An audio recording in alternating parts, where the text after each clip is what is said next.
பீர்க்கங்காய் வேர்க்கடலை தேங்காய் தொக்கு பண்ணலாமா? அதுக்கு தேவையான பொருட்கள் பார்த்துடலாம்.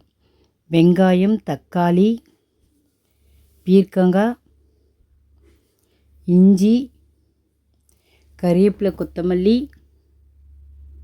தேங்காய், பச்சை வேர்க்கடலை, மிளகாத்தூள், மஞ்சத்தூள், கடுகு, உப்பு,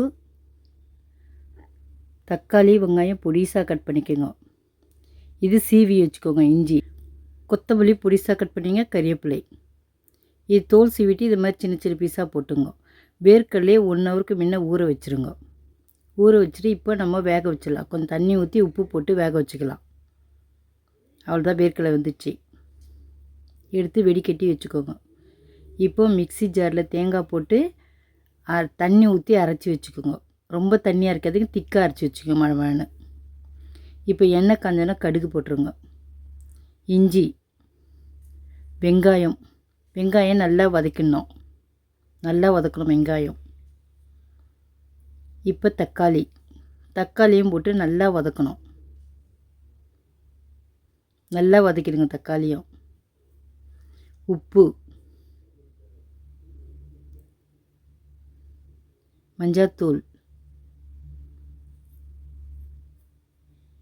மிளகாய்த்தூள்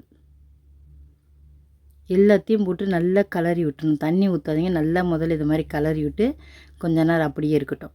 நல்லா கலரி விட்டுருங்க. சிம்மில் வச்சு செய்யணும். இப்போ கறிவேப்பிலை சேர்த்துருங்க. அதே நல்லா கலரி விட்டுருங்க. இப்போ பீர்க்கங்காய் தண்ணி இல்லாமல் சேர்த்துருங்க.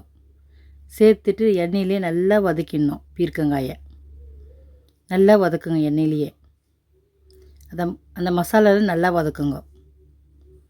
இது மாதிரி நல்லா வதக்கிட்டு இப்போ கொஞ்சம் போல் தண்ணி ஊற்றுங்க. அந்த பீர்க்கங்காய் வேகம்.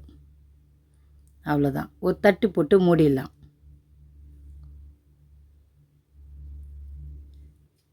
பீர்க்கங்காய் வெந்துச்சு, தண்ணி சுண்டிச்சு. இப்போ நம்ம வேர்க்கடலையை சேர்த்துடலாம். அவிச்சி வச்சு வேர்க்கடலையை எடுத்து சேர்த்துடலாம்.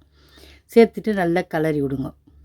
இப்போ நல்லா வேகமாக வச்சு ஸ்டவ்வை நல்லா கலரிட்டு இறக்கிடலாம். அவ்வளோதான், பாருங்கள், கரெக்டாகிடுச்சு, திக்காகிடுச்சு. இப்போ தேங்காய் இதையும் வச்சு நல்லா கலரிடுங்க. இப்போ சிம்மில் வச்சுங்க.